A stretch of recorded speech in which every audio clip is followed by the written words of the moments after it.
ஆந்திர மாநிலத்தில் 50 லட்சம் ரூபாய் மதிப்புள்ள 24,000 கடத்தல் மதுபாட்டில்களை ரோட் ரோலர் ஏற்றி அழிக்க முயன்ற போது போலீசார் முன்னிலையிலேயே குடிமகன்கள் மதுபாட்டில்களை எடுத்துக்கொண்டு ஓடிய சம்பவம் அரங்கேறியுள்ளது. கடத்தல் மதுபாட்டில்களையே கடத்தப்பட்ட சம்பவத்தின் பின்னணி என்ன? ரேஷன் கடைக்கு அடுத்தபடியாக ஒரு இடத்தில் அதிகாலையிலேயே சாறையாக கூட்டம் கூடுகிறது என்றால் அது டாஸ்மாகில் தான். வாட்டர் மதுவுக்காக கடைக்கு வெளியே கூட்டணி அமைத்து 90 ரூபாய் ஷேர் பிரித்து 2 கட்டிங்காக வாங்கி குடிக்கும் குடிமகன்கள். தங்கள் கண்ணுக்கு முன்னாலேயே கொத்து கொத்தாக மது பாட்டில்கள் உடைக்கப்படுவதைக் கண்டு நொந்து போன காட்சிகள் தான் இவை. நெஞ்சை பிளக்கும் அந்த காட்சிகளை காண சகிக்காத குடிமகன்கள் போலீசார் கண் முன்னாலேயே சட்டத்தை மீறி செய்த காரியம் என்ன? வாட்டருக்கு 10 ரூபாய் அதிகமாக கேட்டாலும் அந்த விதி மீறலை எதிர்த்து கேள்வி கேட்காமல் கேட்கின்ற காசை கொடுத்துவிட்டு இன்று குடித்தால் போதும் என தினசரி கடமையை சரிவர ஆற்றும் கன்சிஸ்டன்சி குடிகாரர்கள்தான் இவர்கள்.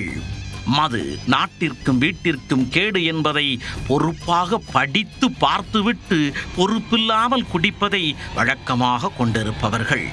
இப்படிப்பட்ட நபர்களுக்கு முன்னே ஆந்திர போலீஸ் செய்த அந்த காரியம்தான் அவர்களை எல்லை மீற வைத்துள்ளது. ஆந்திராவில் ஏற்கனவே மது அதிக விலைக்கு விற்கப்படுவதால் அண்டை மாநிலம் பக்கம் தங்கள் பார்வையை திருப்பி உள்ளனர் அங்கிருக்கும் குடிமகன்கள். இதனால் மது கடத்தலை பலரும் ஒரு பிசினஸாகவே எடுத்து செய்ய ஆரம்பித்து விட்டனர். கடந்த 3 ஆண்டுகளில் மட்டும் தெலுங்கானாவில் இருந்து கடத்தி வரப்பட்ட சுமார் 24,000 கடத்தல் மது பாட்டில்களை ஆந்திர போலீசார் கையும் களவுமாக பிடித்து வைத்திருந்தனர்.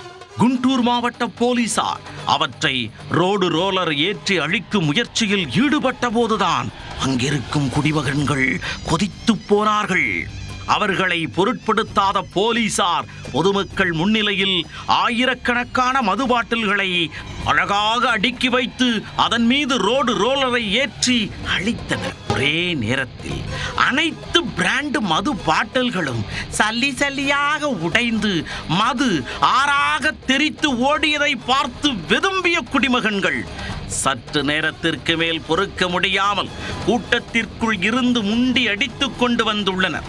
போலீசார் சுதாரிப்பதற்குள் ஆளுக்கு ஒரு மது பாட்டில்களாக எடுத்து அடிமடையில் சொருகிக் கொண்டு அப்பீட்டானார்கள். கடத்தல் மது பாட்டில்களை போலீசார் கண் முன்னாலேயே கடத்திய குடிமகன்களை போலீசார் துரத்தி சென்றும் எந்த பயனும் கிடைக்கவில்லை.